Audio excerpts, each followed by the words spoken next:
Yes, ma'am. Me? Yep. Actually, it's a follow-up from yesterday, since I didn't get a follow-up then. But you said yesterday Apparently that... that's your own fault. I'm joking. I had to get into it. Look what you've done to me. You popped me in this place. Nature versus nurture. And...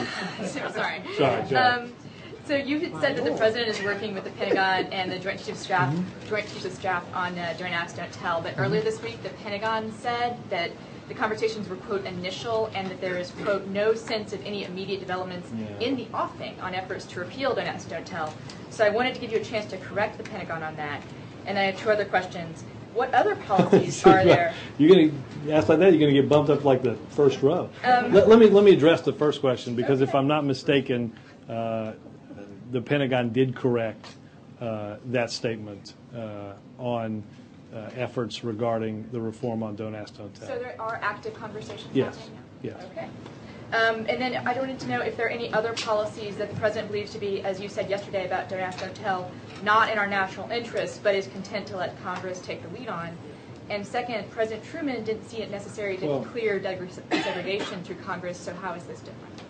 Well, I don't want to put words in your mouth, but maybe I used some poor language, but the president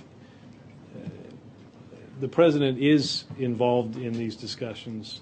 It was the president's commitment to overturn the policy that's not in our national interest that is the reason for these discussions and for the effort to overturn this. So I think the notion somehow, the reason Congress is involved is the only durable and lasting way with which to overturn the policy is to do it by law. So when that's do we expect a durable policy on racial desegregation in the military, since that's never gone through Congress?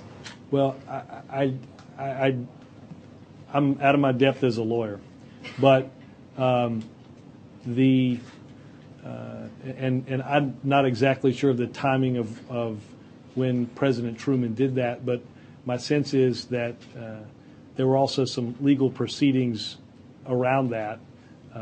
You can't, try as one may, a president can't simply whisk away standing law of the United States of America. I think that's maybe been the undercurrent of some of the conversations we've had over the past few days on Guantanamo Bay. But if you're going to change the policy that is the law of the land, you have to do it through an act of Congress.